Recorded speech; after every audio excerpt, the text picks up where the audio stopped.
የ9 ዓመት ጥቁር ልጅ ለተቸገረ በሷ እድሜ ላለ ልጅ ለ6 ወራት ያህል በየቀኑ ምሷን ትሰጠው ነበር። ያ ልጅ ግን ምግቡን በልቶ ሲጨርስ አንድ የማይታመን ነገር ቃል ገባላት። አንድ ቀን ሀብታም ሲሆን አገባሻለሁ አላት። ይሄን ቃሉን ግን እንደዋዛ ቆጥራው ነበር።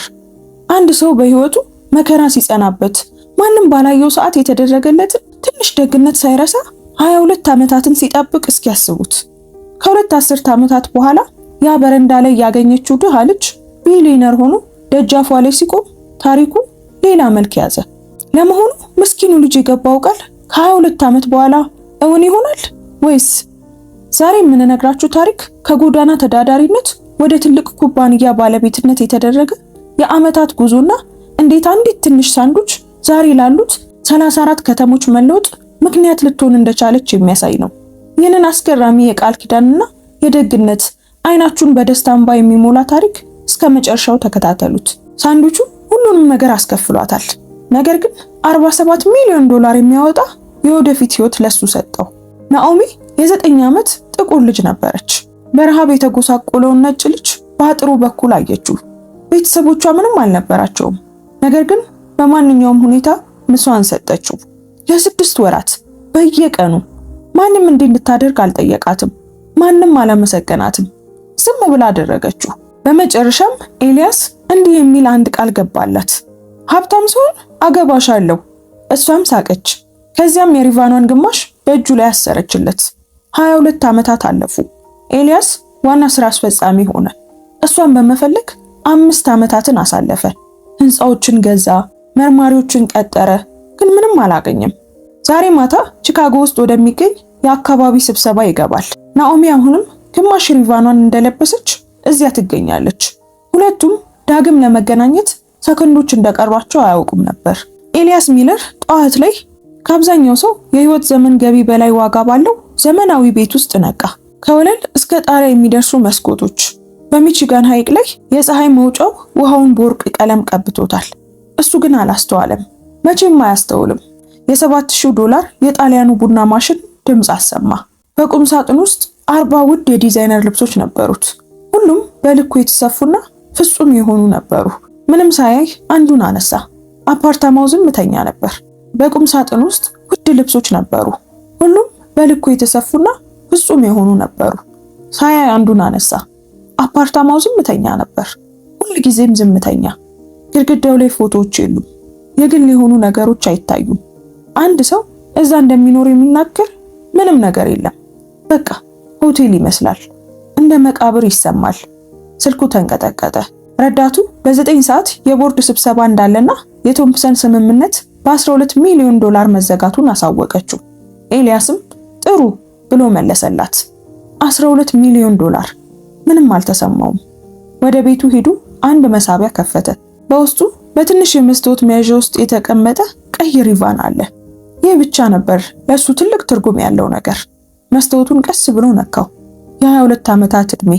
ጨርቁ እየተበላሸ ነበር። በየቀኑ ጠዋት ያየዋል። በየቀኑ ያው ረሃብ ይመጣበታል። የት ትኖር ይሆን?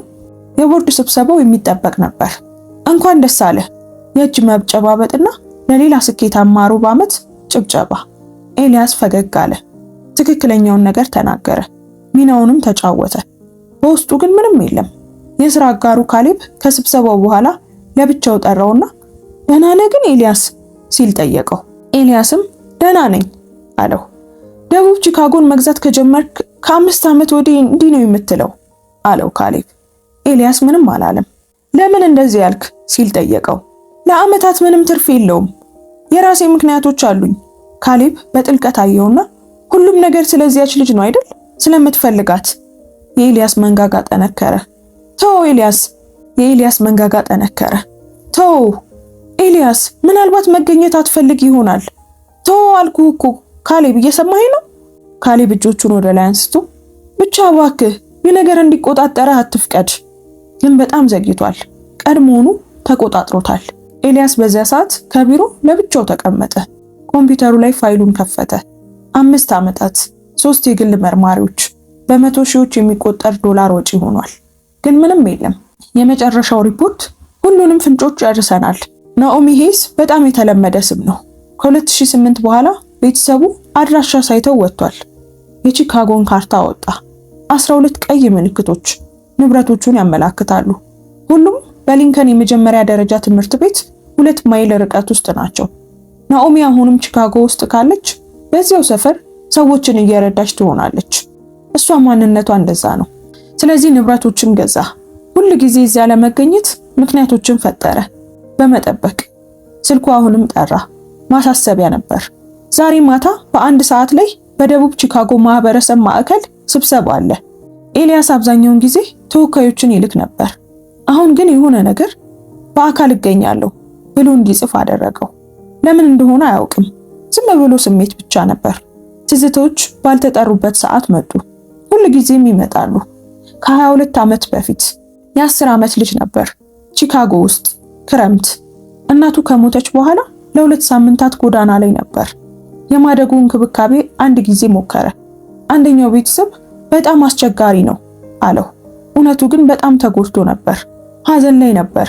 መልሰው ወሰዱት። በመሃል ጠፋ። ለ2 ሳምንታት ጎዳና ላይ ተኝቶ ቆሻሻ ውስጥ ምግብ እየፈለገ ሲችልም ደግሞ እየሰረቀ ሲበላ ቆየ። በ14ኛው ቀን ግን ቀጥ ብሎ መራመድ አልቻለም። በረሃብ ምክንያት ራሱን አዞረው። ሊንከን የመጀመሪያ ደረጃ ትምህርት ቤትን አገኘና ከአጥሩ ውጪ ተቀመጠ። በምሳ ሰዓት ልጆች ሲበሉ ሲስቁና ሲጫወቱ አየ። አንዲት መምህር ታየችውና መሄድ አለብህ፣ ተማሪዎቹን እያስፈራራህ ነው አለችው። ኤልያስ ለመቆም ሞከረ፣ ግን እግሮቹ ዝለዋል። መምህሯም ሄደች። ያኔ ነው እሷን ያያት። የ9 ዓመት ልጅ ትሆናለች።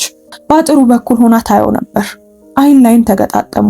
እሷ የፈራች አትመስልም፣ ይልቁኑ ያዘነች ትመስል ነበር። ናኦሚ ሄስ ከዚያ ትምህርት ቤት 3 ብሎክ ርቀት ላይ ትኖር ነበር። አያቷ ናት ያሳደገቻት። ወላጆቿ 3 ስራ እየሰሩ የቤት ኪራይን በጭንቅ ይከፍሉ ነበር። ቁርስ አጃ ነበር፣ ምሳ ደግሞ በትምህርት ቤት ይሸፈናል። እራት ሩዝና ባቄላ ነው። በጭንቅ ነበር የሚኖሩት። ነገር ግን የናኦሚ አያት ልጄ ብዙ ባይኖረንም ያለንን ሁልጊዜ እናካፍላለን ብላ አስተምራታለች። በዚያ ቀን በጨዋታው ሰዓት ናኦሚን ጓደኞቿ ጠሯት። ናኦሚ ግን መንቀሳቀስ አልቻለችም። ከአጥር ውጭ ያለውን ልጅ ከማየት መቆም አልቻለችም። በጣም ከስቷል። ልብሱ ተቀዷል። ፊቱ ተጎሳቁሏል። ሊሞት ያለ ይመስል ነበር። ጓደኛዋ ማያ ሮጣ መጣችና ምን እያየሽ ነው ናኦሚ? ያንን ልጅ ነው? በጣም ያስፈራል አይደል አለቻት። አያስፈራም፣ በጣም ርቦታል አለች ናኦሚ። እሱ የኛ ችግር አይደለም፣ እሱም እኮ እንደኛ ልጅ ነው አለቻት ናኦሚ። ናኦሚ የምሳ ሳጥኗን አየች። የኦቾሎኒ ቅቤ ሳንዱች፣ አፕልና ጭማቂ፣ ሙሉ ምሳዋ። እስከ ራት ድረስ ያላት ብቸኛው ምግብ ይህ ነበር። የአያቷ ድምፅ ተሰማት። ናኦሚ የምሳ ሳጥኗን ይዛ ወደ አጥሩ ሄደች። ናኦሚ ወዴት ነው የምትሄጂው? ችላ አለቻቸው። ስትቃረብ ልጁ በርቀት ካየችው የባሰ ይመስላል። ሰላም አለች ናኦሚ ቀስ ብላ። እኔ ናኦሚ እባላለሁ። በጣም የራበህ ትመስላለህ። ልጁ ሊናገር ሞከረ፣ ግን ምንም ቃል ማውጣት አልቻለም። ናኦሚ የምሳ ሳጥኗን በአጥሩ በኩል ገፋችለት። ውሰደው፣ ችግር የለውም እሺ አለችው። ልጁ ሳንዱቹን ይዞ በአራት ጉርሻ በላው። እንባው በፊቱ ላይ ይወርድ ነበር። ናኦሚ ሁሉንም ነገር ሲበላ አየችው። ሲጨርስ አያትና አመሰግናለሁ አላት። ድምፁ ተሰብሯል። ስምህ ማን ነው? ኤልያስ። ደህና ነህ ኤልያስ? ራሱን በመነቅነቅ አይ ደህና አይደለሁም አላት። የናኦሚ ልብ ተሰበረ። ነገ ምሳ አመጣልሃለሁ። የኤልያስ አይኖች ፈጠጡ። በእውነት? አሁን ቃል ገባልሃለሁ። ደውል ተደወለ። ናኦሚ መሄድ ነበረባት፣ ግን ስትሄድ 3 ጊዜ ዞር ብላ አየችው። ኤልያስ ባዶን የጭማቂ ፕላስቲክ ይዞ እያያት ተቀመጠ። ኤልያስ አይኑ ተከፈተ። ትዝታው ጠፋ። ሰዓቱን ተመለከተ። ለስብሰባው ጥቂት ደቂቃዎች ብቻ ቀርተውታል። የሆነ ነገር ዛሬ የተለየ እንደሚሆን ነገረው። ኮቱን አነሳ። ቢሮ ውስጥ ያለውን ሪቫን ለጥቂት ጊዜ ነካው። እየመጣው ነው ናኦሚ። እዚያ መሆንሽን አላውቅም፣ ግን እየመጣው ነው። ኤልያስ ያላወቀው ነገር ግን ናኦሚም እዚያው እንደምትገኝ ነው። እሷም ለ22 ዓመታት በየቀኑ ስለሱ ታስብ እንደነበር ነው። ኤልያስ 5 ደቂቃ ሲቀር ደቡብ ቺካጎ ማህበረሰብ ማዕከል ደረሰ። ህንጻው በጣም አርጅቷል። ቀለሙ ተልጧል፣ ግን ንጹህና የተጠበቀ ነው። ወደ 50 የሚጠጉ ሰዎች ተቀምጠዋል። ኤልያስ ውድ ልብሱ እዚህ ቦታ ላይ ስህተት እንደሆነ ተሰማው። የምዝገባ ጠረጴዛው ላይ ያለች አንዲት ሴት አየችው። ስም ኤልያስ ሚለር፣ ከሚለርና አጋሮቹ። የሴቲቱ ፊት ተቀየረ። ኦ ባለሀብቱ በእውነት እዚህ ድረስ መጣ? አዎን፣ አብዛኞቹ አልሚዎች ተወካይ ነው የሚልኩት። እኔ እንደ አብዛኞቹ አይደለሁም። የስም መለያ ሰጠችው። ኤልያስም ወደ ውስጥ ገባ። ሰዎች በሹክሹክታ ያ እሱ ነው ቢሊነሩ፣ ሁሉም ነገር ሊያፈርስ ነው የመጣው እያሉ ተነጋገሩ። ኤልያስ ከኋላ ወንበር አገኘ። አንዲት የ60 ዓመት ሴት ከፊት ቆመው ሰላም፣ እኔ ዶርቲ ካርተር ነኝ፣ የማህበረሰቡ ቦርድ ፕሬዝዳንት ነኝ አሉ። ዛሬ የቀረበው የልማት ሐሳብ ላይ እንወያያለን። ሚለርና አጋሮቹ ቤቶችን መገንባትና ማዕከላችንን ማደስ ይፈልጋሉ። ነገር ግን ከዚህ በፊትም ተመሳሳይ ቃል ተገብቶልን ያውቃል አሉ። ሰዎቹም ተስማሙ። አቶ ሚለር እቅዳቸውን ያቀርባሉ። ከዚያ እኛም ጥያቄ እንጠይቃለን። ዶርቲ ኤልያስን አዩት። ኤልያስ ተነስቶ ወደፊት ሄደ። እንዴት ናችሁ? እኔ ኤልያስ ሚለር ነኝ። ያደኩት ከዚህ ብዙም በማይርቅ ቦታ ነው። የፈረሰ ቃል ምን እንደሚመስል በደንብ አውቃለሁ። ይህ ንግግር የሁሉንም ትኩረት ሳበ። ውድ ቤቶችን ሳይሆን ተመጣጣኝ ቤቶችን ለመገንባት ነው ያቀድኩት። 60 በመቶ ለነዋሪዎች አሁን ባለው የኪራይ ዋጋ ይያዛል። ሰዎች ተገረሙ። ማዕከሉ ሙሉ በሙሉ ይታደሳል። አዲስ ማሞቂያ፣ አዲስ ጣሪያ፣ ሁሉም በድርጅቴ ውጪ ነው የሚሸፈነው። ቀጣዩ ስላይድ መጣ። የሥራ ስልጠና ፕሮግራም እንፈጥራለን። ከሰፈር ሰው እንቀጥራለን። ገና እንደማታምኑኝ ያውቃለሁ፣ ግን እዚህ የመጣሁት መልሼ ለመስጠት ነው። እጆቹ ወደ ላይ ወጡ። ማርከስ የተባለው ሰው ለአንድ ቢሊየነር ተመጣጣኝ የሆነውና ዝቅተኛ ደሞዝ ለሚከፈለው ሰው ተመጣጣኝ የሆነው አንድ ነው ሲል ጠየቀ። ዋጋው በአካባቢው አማካኝ ገቢ ላይ የተመሰረተ ይሆናል። አንዲት አረጋዊት ተነሱና ስለ ነባር ንግዶቹስ ሲሉ ጠየቁ። የኪራይ ዋስትና እንሰጣለን። ከመሃል ሌላ ድምጽ መጣ። ቃልህን እንደምትጠብቅ በምን እናውቃለን? አልሚዎቹ ሁል ጊዜ ያፈናቅሉናል አለች። ኤልያስ ወደ ድምጹ ዞረና ደነገጠ። አንዲት ጥቁር ሴት በ30ዎቹ መጀመሪያ ላይ ያለች ማስታወሻ የያዘች። ድምጿ የሆነ ነገር አለው። እኔ ያደግኩት በዚህ ሰፈር ነው ብላ ቀጠለች። ቃል ሲፈርስ አይቻለሁ። አንተ የተለየ መሆንን በምን እናውቃለን? አይኖቻቸው ተገጣጠሙ። የኤልያስ ልብ መምታቱን አቆመ። ሊሆን አይችልም። እኔ በዚህ ማዕከል ማህበራዊ ሰራተኛ ነኝ። ቤት የሌላቸውን ህፃናት አያለሁ። የእርሶ ህንፃዎች ደካሞችን የሚያፈናቅሉ ከሆነ ምንም ትርጉም የላቸውም አለችው። ኤልያስ አፈጠጠ። 22 ዓመታት አልፈዋል። ግን አይኖቿ፣ የንግግር ስልቷ፣ ድምጿን አገኘሁ። ጥርጣሬሽ ትክክል ነው። እባክሽ ስምሽን ማወቅ እችላለሁ አላት። ናኦሚ ሄይስ። ክፍሉ የሚሽከረከር መሰለው። ኤልያስ ፈጥኖ ጠረጴዛውን ያዘ። ናኦሚ ሄይስ። ከ5 ዓመት ፍለጋ በኋላ እሷ እዚሁ ነች። ግን አላወቀችም። ተለውጧል። ጤነኛ ሆኗል። በራስ መተማመን አለው። በጣም ሀብታም ነው። እሷ የመገበችው ያ የከሳ ትንሽ ልጅ አይደለም። የዶርቲ ድምጽ መጣ። አቶ ሚለር ደህና ኖት? ኤልያስ አይኑን አርገበገበ። አዎን። ናኦሚ ሄይስ ነው ያልሽኝ? ናኦሚ ግራ ተጋብታ አዎን፣ ምንድን ነው አለች። ከ22 ዓመት በፊት ሊንከን የመጀመሪያ ደረጃ ትምህርት ቤት ትሄጂ ነበር? የናኦሚ ፊት ተቀየረ። አዎ፣ ያን እንዴት ልታውቅ ቻልክ? የኤልያስ እጆች ተንቀጠቀጡ። ማቆም አልቻለም። አንድ ልጅ በአጥሩ በኩል ትመግቢው እንደነበር ታስታውሻለሽ? ነጭ ልጅ፣ የ10 ዓመት ልጅ፣ ለ6 ወራት በየቀኑ። ናኦሚ ጸጥ አለች። ማስታወሻዋ ከእጇ ወደቀ። ኤልያስ ብላ በሹክሹክታ ተናገረች። እጇ ወደ ደረቷ፣ ወደ አንገት ጌጧ ሄደ። ኤልያስ ራሱን ባውንታ ነቀነቀ። የናኦሚ አይኖች በእንባ ተሞሉ። ኤልያስ ሚለር፣ እኔ ነኝ፣ ይሄው ተመልሻለሁ። ክፍሉ በጩኸት ተሞላ። ሰዎች ግራ ተጋብተው ነበር። ኤልያስ ግን ናኦሚን ብቻ ነበር የሚያየው። 22 ዓመታት። በህይወት አለ አለች ናኦሚ። ሀብታም ስሆን እመለሳለሁ ብዬሽ ነበር። ናኦሚ እጇን አፏ ላይ አደረገች። እንባዋ ፈሰሰ። ዶርቲም የ15 ደቂቃ እረፍት ብንወስድ ይሻላል አሉ። ሰዎች እያወሩ ወጡ። ኤልያስና ናኦሚ ግን ካሉበት አልተንቀሳቀሱም። በመጨረሻም ብቻቸውን ሲሆኑ ተንቀሳቀሱ እና መሃል ላይ ተገናኙ። ኤልያስ፣ ናኦሚ በተሰበረ ድምጽ ጠራችው። ከሄድክ በኋላ ፈልጌ ነበር። እኔም ፈልጌሻለሁ ለ5 ዓመታት። በእውነት እዚህ ነበርሽ? ይሄው ቃሌን ጠብቄያለሁ። ናኦሚ አንገት ጌጧን በድንገት ከፈተችው። በውስጡ ግማሽ ቀይ ሪቫን ነበር። ኤልያስ የቁልፍ መያዣውን አወጣ። ሌላኛው ግማሽ ሪቫን እዚህ አለ። ጎን ለጎን አደረጓቸው። ፍጹም ይገጣጠማሉ። ከ22 ዓመታት በኋላ ሁለቱም ማልቀስ ጀመሩ። በናኦሚ ትንሽ ቢሮ ውስጥ ተቀመጡ። ኤልያስ ናኦሚን ማየት ማቆም አልቻለም። ናኦሚን ማልቀስ ማቆም አልቻለችም። አንተ መሆንህን ማመን አልችልም አለች። በህይወት መኖርህን ማመን አልችልም። በአንቺ ምክንያት ባይሆን ኖሮ እስካሁን አልተርፍም ነበር። ናኦሚ ራሷን ነቀነቀች። ምሳ ብቻ እኮ ነው የሰጠውህ። አይ አይደለም፣ ሁሉንም ነገር ነው የሰጠሽኝ። ኤልያስ ወደፊት ጠጋ ብሎ ሁሉንም ታስታውሻለሽ ግን አላት። በየቀኑ አለች ናኦሚ። ለ22 ዓመታት በየቀኑ ስላንተ ሳስብ ነበር። የኤልያስ እይታ ደበዘዘ። ንገሪኝ እስኪ ምን ታስታውሻለሽ? ናኦሚ አይኗን ጨፈነች። የመጀመሪያው ቀን በጣም ትንሽና የፈራ ትመስል ነበር። ለ3 ቀናት እዚያ አጥር ውጪ ስትቀመጥ አይቼ ነበር። ጓደኞቼ ያስፈራል፣ አደገኛ ነው አሉኝ። እኔ ግን አይኖችህን አየሁ። አደገኛ አልነበርክም። በጣም ርቦህ ነበር። ያ ቀን የኦቾሎኒ ቅቤ ሳንዱችና አፕልና ጭማቂ ነበረኝ። እስከ ራት ድረስ ያለኝ ያ ብቻ ነበር። ነገር ግን ያ ከኔ በላይ ላንተ አስፈልጎሃል። በአራት ጉርሻ በላኸው። ስታለቅስም አየሁ። ምክንያቱም አንድ ሰው በመጨረሻ ስላየህ ነበር። የኤልያስ ጉሮሮ ተዘጋ። እናም በማግስቱ ተመለሽ፣ ቃል ገብቼልህ ነበር አለች ናኦሚ። ወደ መስኮቱ ሄደች።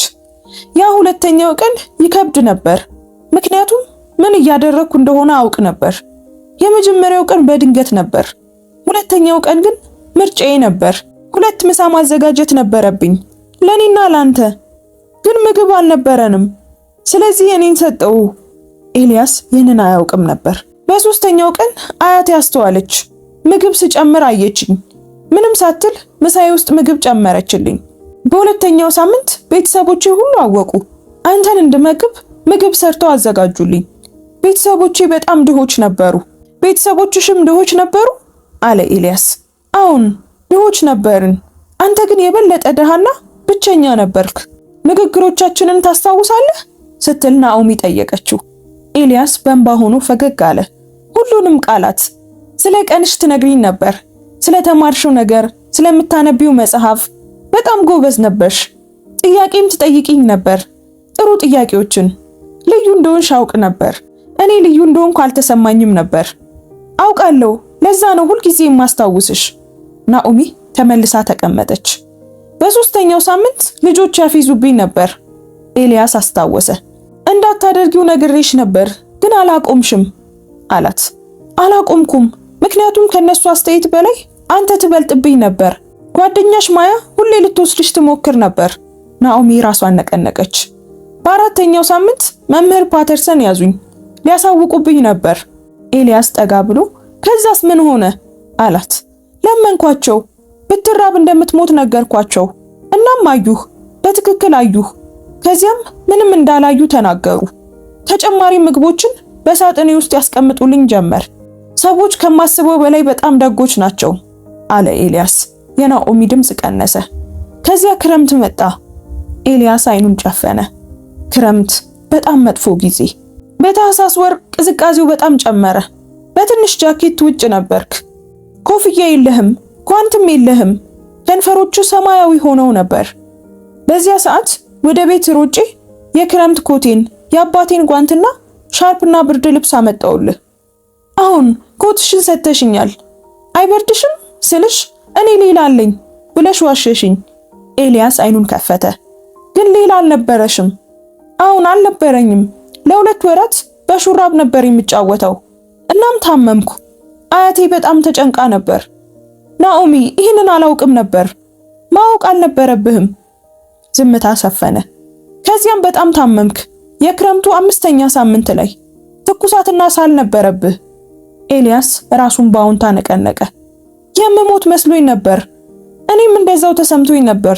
ወደ ቤት ሮጬ ሄጄ አያቴን ነገርኳት። አያቴም መጣች።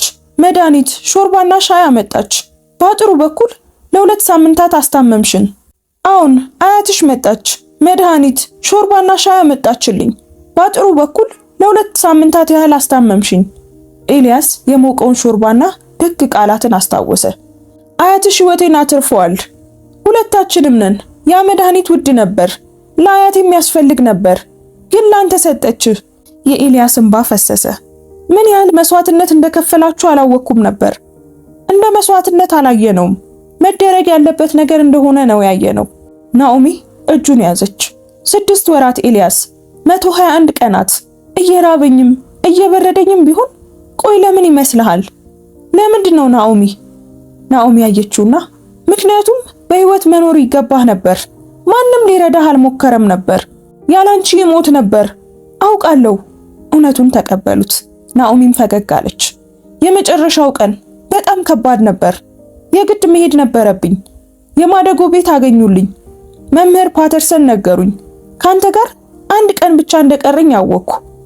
ያ ቀን ብዙ ምግብ ይዘሽ መጣሽ። የቻልኩትን ያህል ይዤ መጣው። ሳንድዊች፣ ኩኪዝ፣ ፍራፍሬ፣ በቂ ምግብ እንዲኖር ፈልጌ ነበር። እናም ሪቫንሽን ሰጠሽኝ። ናኦሚ አንገት ጌጧን ነካች። ግማሹን ከፀጉሬ ላይ የነበረውን ቀይ ሪቫን በጣም የምወደው ነበር።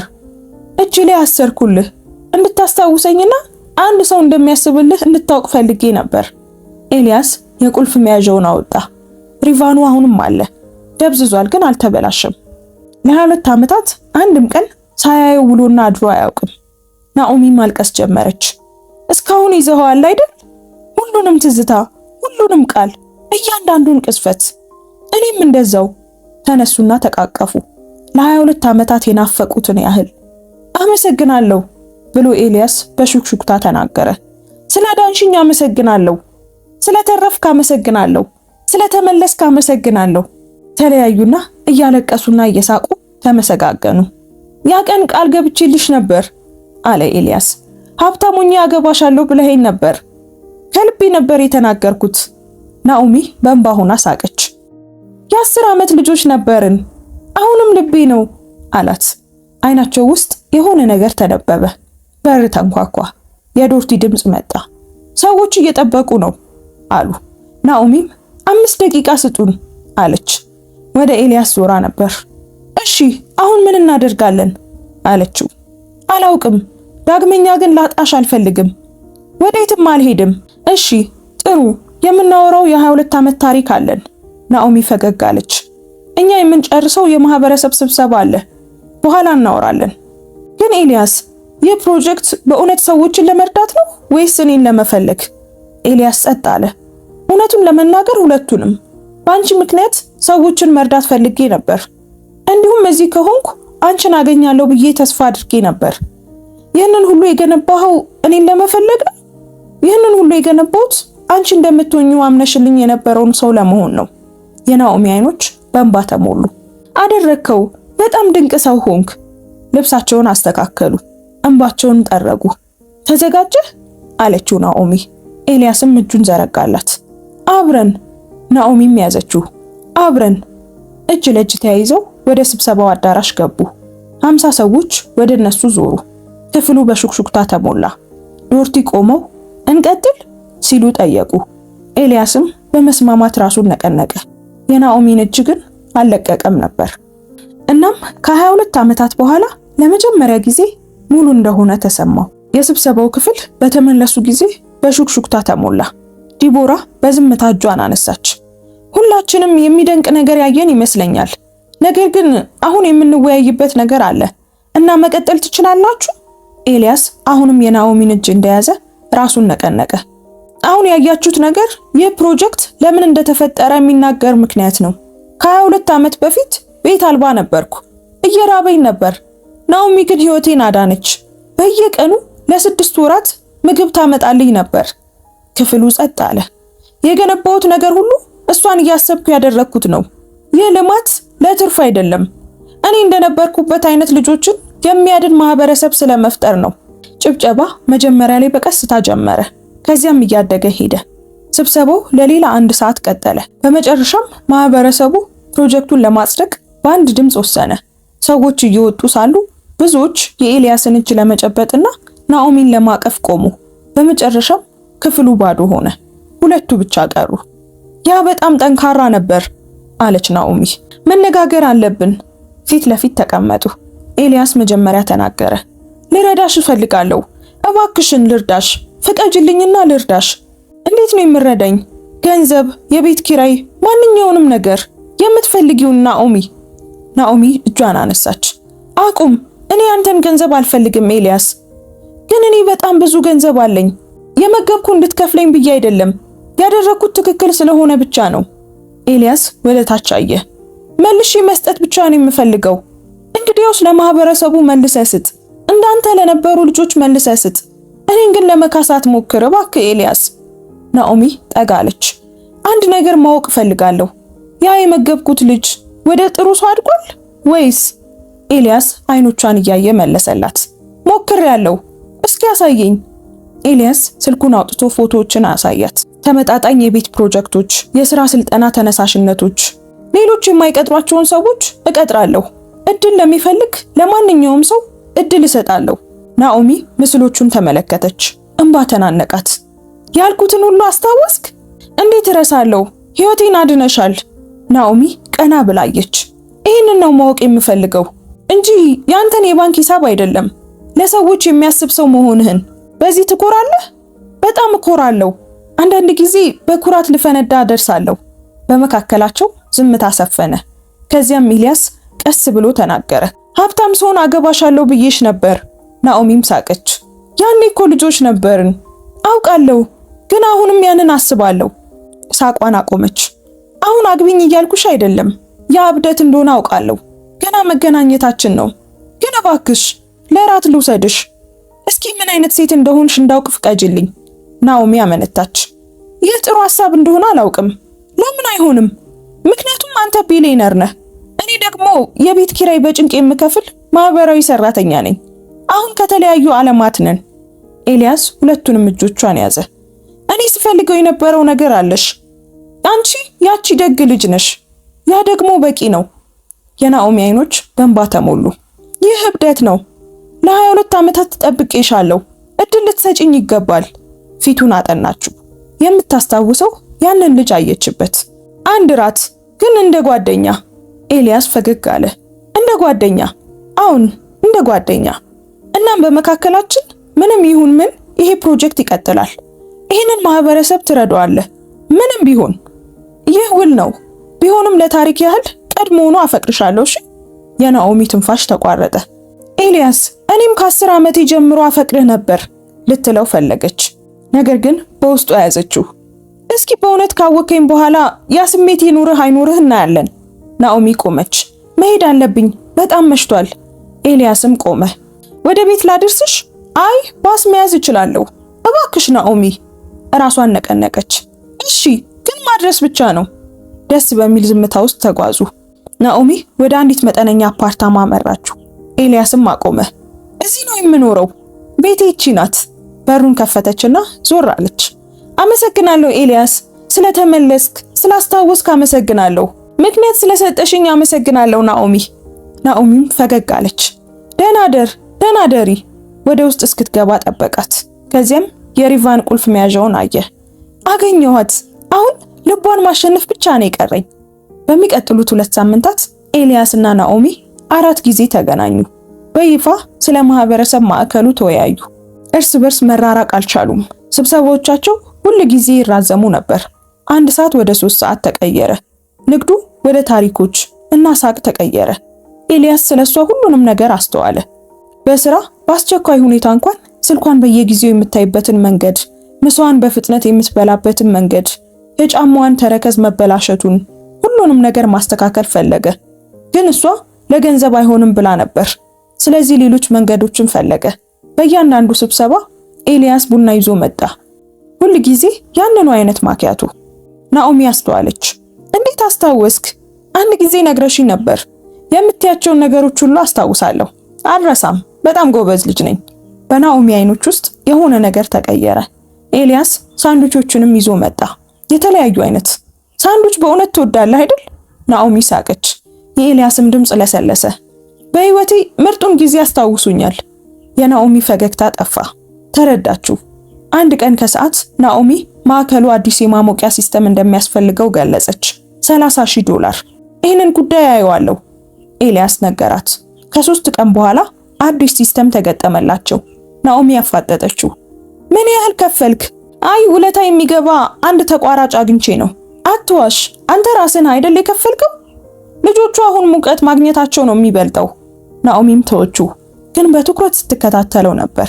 በአራተኛ ስብሰባቸው ወቅት አንድ ጎረምሳ መጣ። ማሊክ የ16 ዓመት በቅርቡ ከማደጎ እንክብካቤ የሚወጣ ልጅ ነው። ወይዘሮ ሄይስ እያባረሩኝ ነው፣ የሚሄድበት ቦታ ደግሞ የለኝም። የናኦሚ ብስጭት ይታይ ነበር። እየሞከርኩ ነው፣ ግን ስርዓቱ ሁል ጊዜ ፌል ያደርጋል። ኤልያስ ተመለከተ። ራሱን በማሊክ ውስጥ አየ። ማሊክ ከሄደ በኋላ ናኦሚ ጭንቅላቷን በእጆቿ ያዘች። ይሄ በየሳምንቱ ሁሌ ይከሰታል፣ ሁሉንም ግን ማዳን አልችልም። ኤልያስ በጥንቃቄ ተመለከታት። ከማደጎ ለሚወጡ ልጆች አንድ የሆነ ፕሮግራም ቢኖር የተሻለ አይሆንም? ያ በጣም ደስ የሚል ነበር፣ ግን ገንዘብ ማን ይመድባል? ቆይ እስኪ ጥቂት ስልኮቹን ልደውል። ከአንድ ሳምንት በኋላ ዜና ወጣ። አንድ ስሙ ያልታወቀ ለጋሽ $500 ሚሊዮን ከማደጎ ለሚወጡ ወጣቶች የትምህርት ዕድልና ፈንድ ሰጠ። ናኦሚ ለኤልያስ ደወለች። አንተ ነበርክ አይደል? ስለምን እንደምታወሪ አላውቅም። አትዋሽ ኤልያስ። ዝምታ ነገሰ። ከዚያም ልጆቹን ያግዛል አይደል? አሁን በጣም ያግዛል። የናኦሚ ደረት ጠበቀ። እሷ እንዳስተማረችው ሰዎችን እያዳነ ነበር። ይህ በእንዲህ እንዳለ ኤልያስ ማዕከል ውስጥ መታየት ጀመረ። ለስብሰባ ሳይሆን ዝም ብሎ በአካባቢው ነበርኩ ይላት ነበር። ቢሮ ግን ከዛ የ30 ደቂቃ መንገድ ያህል ይርቃል። የናኦሚ የሥራ አጋር በሹክሹክታ ያ ሰው በጣም አፍቅሮሻል። አይ ጓደኛ ማቾች ብቻ ነን ብላ መለሰችላት። ጓደኛ ማቾች እኮ ግን እንደዚህ አይተያዩም። አንድ ምሽት ወደ መኪናዋ ስትሄድ ቅዝቃዜው በጣም ከባድ ነበር። ኤልያስ ኮቱን ትከሻዋ ላይ ያደረገላት። ኤልያስ ይበርድሃል። አይ ደህና ሆናለሁ። ናኦሚም ቆመች። እነዚያው ቃላት ከ22 ዓመት በፊት በተቃራኒው ሁሉንም ነገር ያስታውሳል። ልቧ ተከፈተ። ኤልያስም ያላወቀው ግን ናኦሚም በፍቅሩ እየወደቀች እንደነበር ነው። ምንም እንኳን ብትፈራም በቅርቡ ስሜቱ ምን ያህል ጥልቅ እንደሆነ ያሳያታል። ኤልያስ ከ3 ቀናት በኋላ ለናኦሚ ደወለ። እራት ልጋብዝሽ እፈልጋለሁ። የሥራ ሳይሆን የኛ ብቻ እራት። ናኦሚ አመነታች። ኤልያስም እባክሽን አንድ እራት እንደ ጓደኛ። እሺ። አርብ ማታ። አርብ ደረሰ። ናኦሚ ለ20 ደቂቃ ያህል ቁም ሳጥን ፊት ቆመች። 3 ልብሶች፣ ሁሉም አሮጌዎች ናቸው። ጥቁሩን መረጠች። አያቷ ደወሉላት። ልጄ እቤት ነሽ ሲሉ ጠየቋት። አይ ከአንድ ጓደኛዬ ጋር ለራት ልወጣ ነው። ያ ልጅ ነው አይደል? ናኦሚ ፈገግ አለች። አሁን አያቴ፣ ያ ልጅ አፍቅሮሻል። ይህን ያህል ጊዜ ከፈለገሽ የተለየ ነገር አለ ማለት ነው። ኤልያስ በትክክል በቀጠሯቸው ሰዓት ደረሰ። ቀለል ያለ ልብስ ለብሷል። አበባዎችንም ይዟል። አስታወስክ አለች ናኦሚ።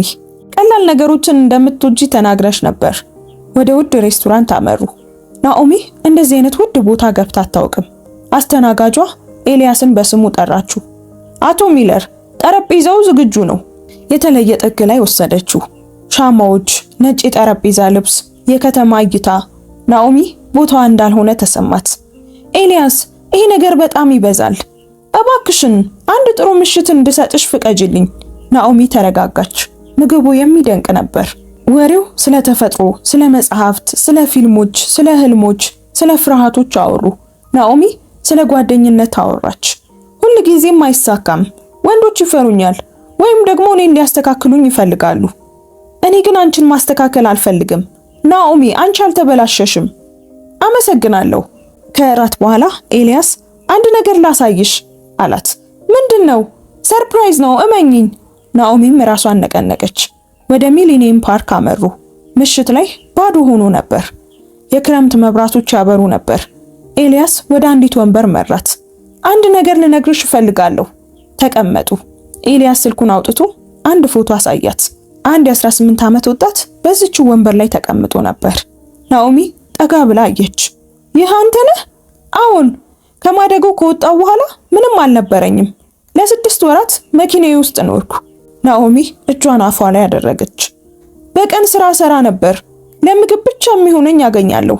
በየምሽቱ እዚህ ቀመጥና የከተማውን መብራቶች፣ ሁሉንም ህንጻዎች፣ ስኬታማ ሰዎችንም አያለሁ። በፎቶ ላይ በቁልፍ መያዣው ላይ ያለውን ቀይ ሪቫን አሳያት። ይሄ እጄ ላይ ነበር። በየምሽቱ ይህንን ነካና ናኦሚ በእኔ አምናለች። አንድ ነገር መሆን አለብኝ፣ እሷን ማግኘትና ቃሌን መጠበቅ አለብኝ እል ነበር። ናኦሚ አለቀሰች። ኤልያስ ወደ ቀጣዩ ምስል አሳለፈው።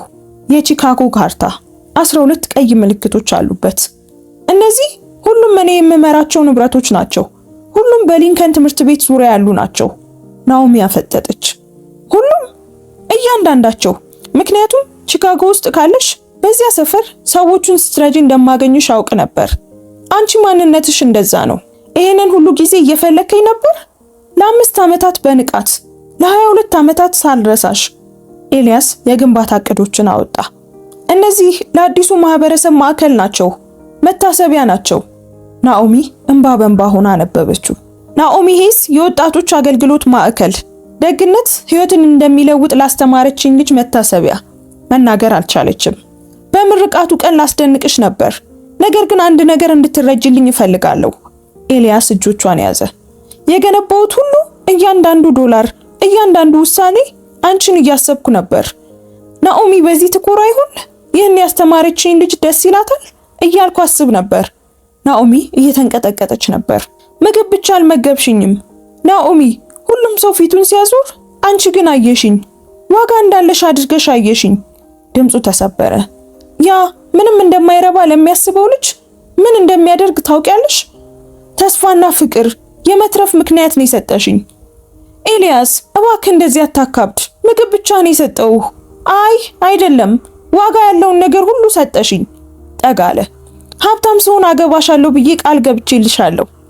ግን ናኦሚ ውለታ ስላለብኝ ላገባሽ አልፈልግም። የናኦሚ ትንፋሽ ቆመ። ላገባሽ የምፈልገው በእነዚህ ሳምንታት ውስጥ ዳግመኛ ስላፈቀርኩሽ ነው። ያኔ የመገበችኝ ልጅ እኔ ካየኋቸው ሁሉ ወደ ተሻለች ሴት አድጋለች። አሁንም ሰዎችን የምታድን መስዋዕት የምትሆን ደግ ሴት ናት። እኔ ምን እንደምል አላውቅም፣ ናኦሚ መለሰች። በጣም ፈጣን እንደሆነ አውቃለሁ። ገና መገናኘታችን ነው። ግን ናኦሚ ለ22 ዓመታት አፍቅሬሻለሁ። ሌላ ቀን ማባከን አልፈልግም። ናኦሚ እያለቀሰችና እየሳቀች ነበር። ይህ እብደት ነው። ከበዛብሽ ንገሪኝ። እስከፈለግሽው ጊዜ እጠብቅሻለሁ። ናኦሚ አየችው። በሱ ውስጥ ያን ያዳነችውን ትንሹን ልጅ አየችው። ገና መውደዴን አላውቅም አለችው። ግን ማወቅ እፈልጋለሁ። የኤልያስ ፊት በራ። እየተግደረደረች እንደነበረ ሁሉ ነገሯ ያስታውቃል። ወደ አንድ ተጠጉ። ግንባር ለግንባር ተደጋግፈው እንባቸው ተቀላቀለ። በህይወቴ አንቺ እንዳስደሰትሽኝ እኔም አንቺን ለማስደሰት እፈልጋለሁ፣ ኤልያስ በሹክሹክታ ተናገረ። ቀድሞውኑ አስደስተኛል፣ አድርገኸዋል። ተሳሳሙ። 22 ዓመታት የፈጀ ስሜት። ሲለያዩ ሁለቱም በእንባ ሆነው ፈገግ ይሉ ነበር። የናኦሚ ስልክ በድንገት ጠራ። ችላ አለችው። በድጋሚ ተደወለ። የሥራ አስቸኳይ ነገር ነው። ኤልያስም ወዲያውኑ ቆመ። እሺ ላድርስሽ። አንድ እርዳታ የሚያስፈልጋትን ሴት ለመርዳት ተቻኮሉ። ቤት አገኙላት። ደህንነቷ መረጋገጡን አብረው ሆኖ አዩ። ኤልያስ ናኦሚን በተግባር አያት። ርህራሄዋ፣ ጥንካሬዋ፣ ፍጹም ትጋቷ የበለጠ እንዲያፈቅራት አደረገው። እኩለ ሌሊት ላይ ወደ ናኦሚ አፓርታማ ደረሱ። ደጃፉ ላይ ሆና ዞር አለች። ዛሬ ምሽት ስለሆነው ሁሉ አመሰግናለሁ። እኔም እድል ስለሰጠሽኝ አመሰግናለሁ። ያ ግን ከማደጎ ቤት ለሚወጡ ያልከው ፕሮግራም እውነት ነው? አሁን እውነት ነው። በእውነት የሚረዳ ነገር መፍጠር ፈልጋለሁ። ናኦሚ አይኖቿ በእንባ ተሞሉ። እኔም እንድትገነባው ልረዳ ፈልጋለሁ። ያንን እንደምትይ እየጠበቅኩ ነበር። ተቀራርበው ቆሙ። ምሽቱ እንዲያልቅ የፈለጉ አይመስሉም። መግባት አለብኝ አለች ናኦሚ ቀስ ብላ። አውቃለሁ። ግን ማንም አልተንቀሳቀሰም። በመጨረሻም ኤልያስ ወደ ኋላ ተመለሰ። ደህና ደሪ ናኦሚ፣ ደህና ደር። መብራቷ እስኪበራ ጠበቃት። ከዚያም ሪቫኑን አየ። እሷም እየወደቀች ነው። ናኦሚ በሯን ተደግፋ እጇን ልቧ ላይ አደረገች። እየወደኩ ነው፣ በእውነት እየወደኩ ነው፣ እየተሸነፍኩ ነው፣ ፍቅር እያሸነፈኝ ነው ስትል ፈገግ አለች። ከ22 ዓመታት በኋላ ለመጀመሪያ ጊዜ ያን የገባላት ቃል ሊፈጸም እንደሚችል ተሰማት።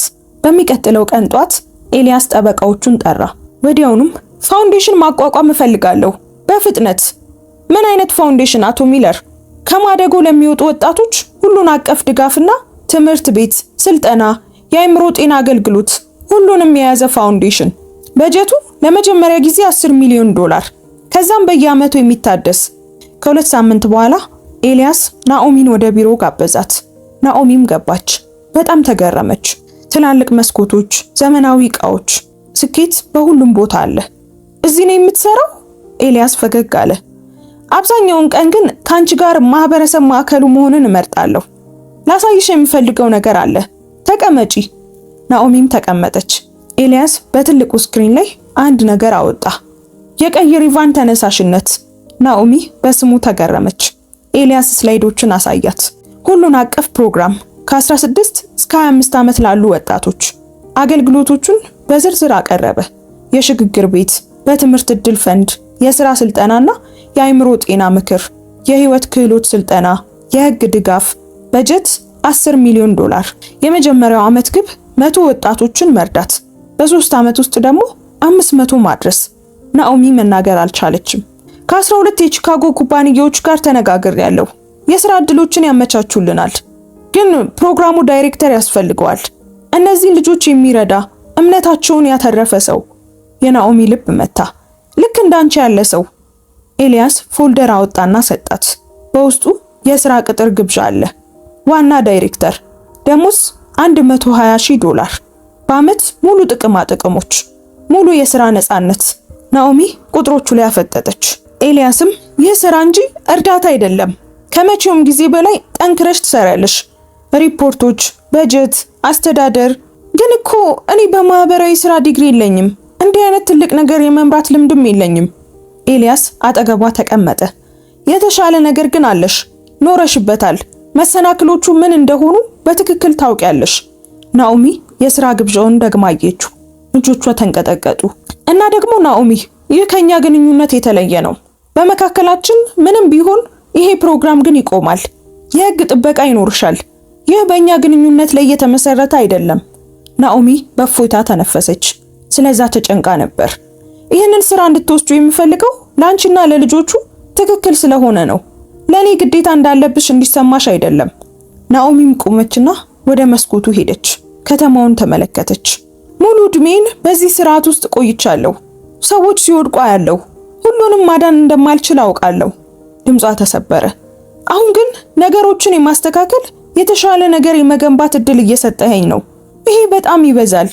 ኤልያስ ወደሷ ሄደ። ስለ ማሊክ አስቢ፣ ስለ ሁሉም ልጆች፣ እንደኔ እንደነበሩት ልጆች ልንረዳቸው እንችላለን። ቆይሽ፣ ለምን እኔ የተሻለ ልምድ ያለው ሰው መቅጠር ትችል ነበር። ምክንያቱም አንቺ ስለሚያሳስብሽ፣ ልጆቹን እንደ ቁጥር ሳይሆን እንደ ሰው ስለምታያቸው። ምክንያቱም ከ22 ዓመት በፊት እርዳታ ለሚፈልግ ሰው ሁሉንም ነገር እንደምትሰጪ ስላሳየሽኝ። የናኦሚ እንባ ፈሰሰ። ግን በወድቅስ? ያኔ እንማራለን እና እንደገና እንሞክራለን። ግን ናኦሚ፣ ትወድቂያለሽ ብዬ አላስብም። የብዙዎችን ህይወት ትለውጫለሽ ብዬ አስባለሁ። ስህተቶች ይኖራሉ፣ ግን እናልፋቸዋለን።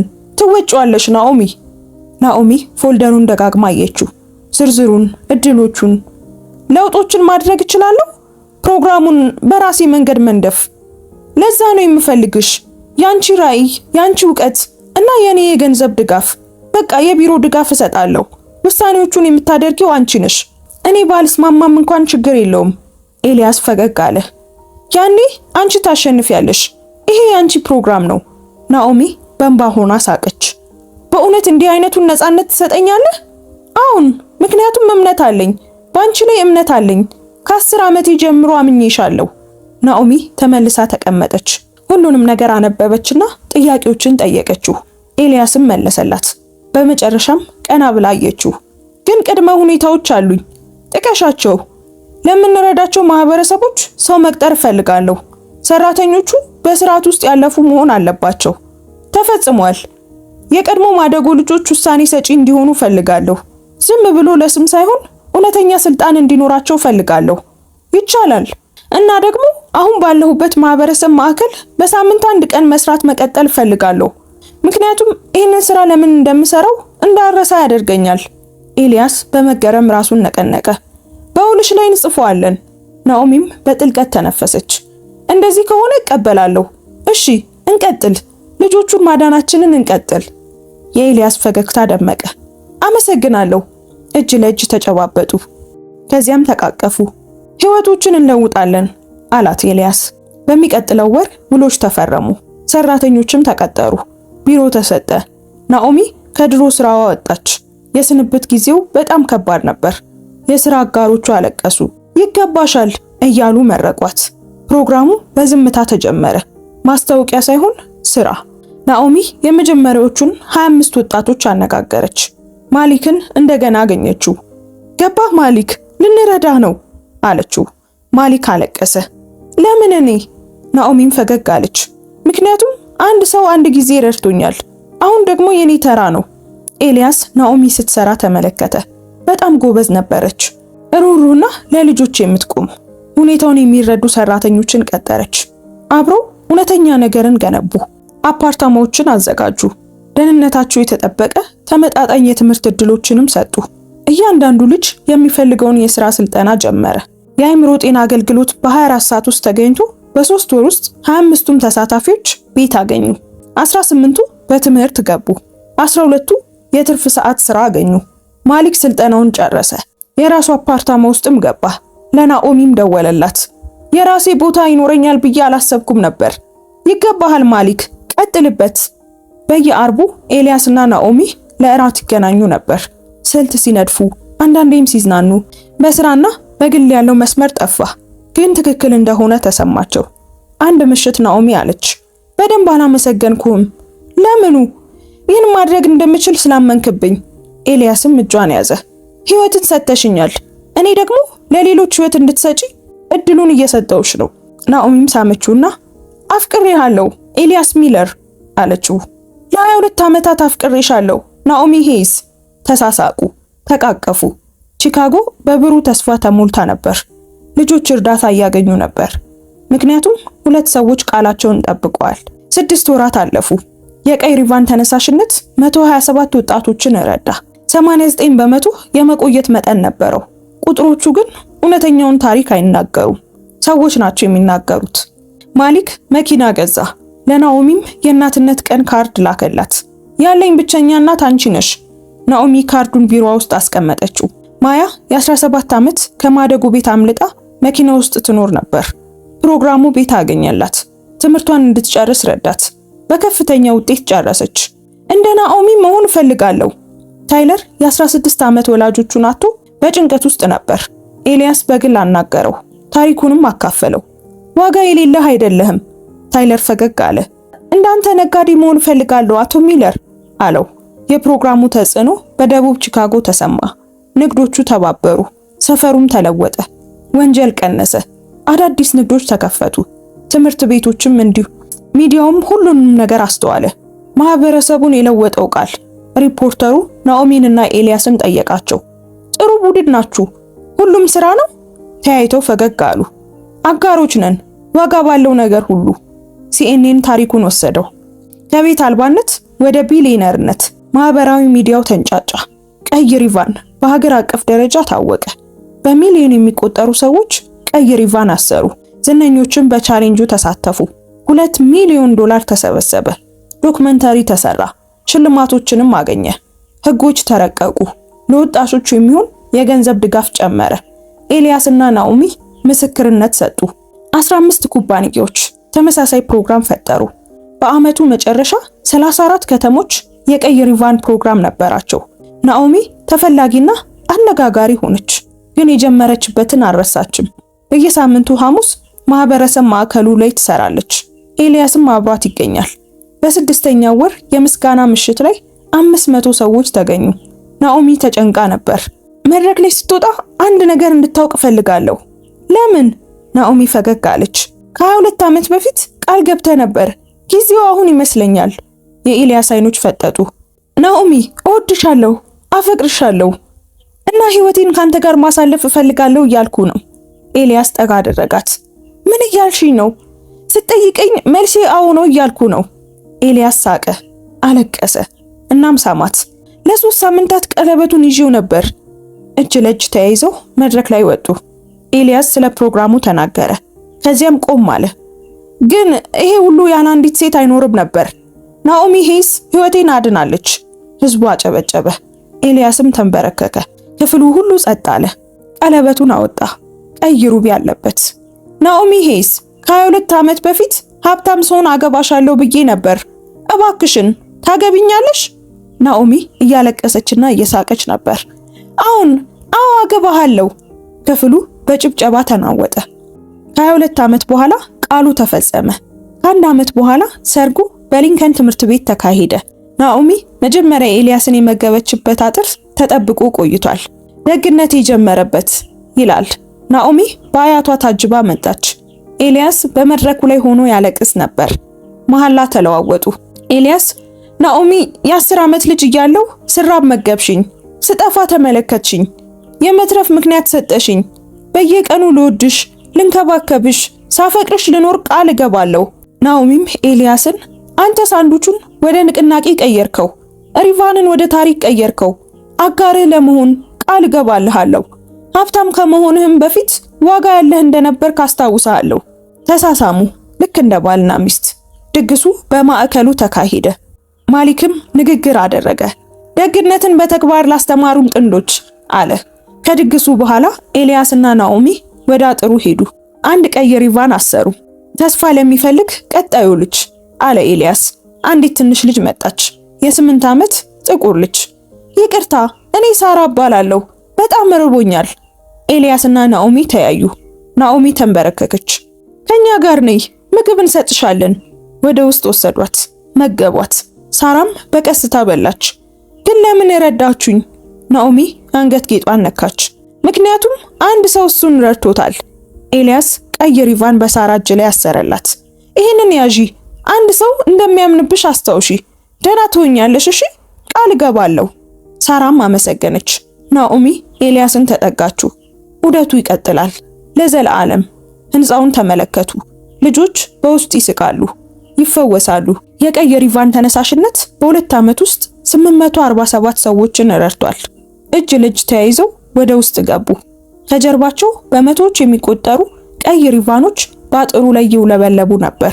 እያንዳንዳቸው የተነካ ህይወት፣ የተጠበቀ ቃልን ያመላክታሉ።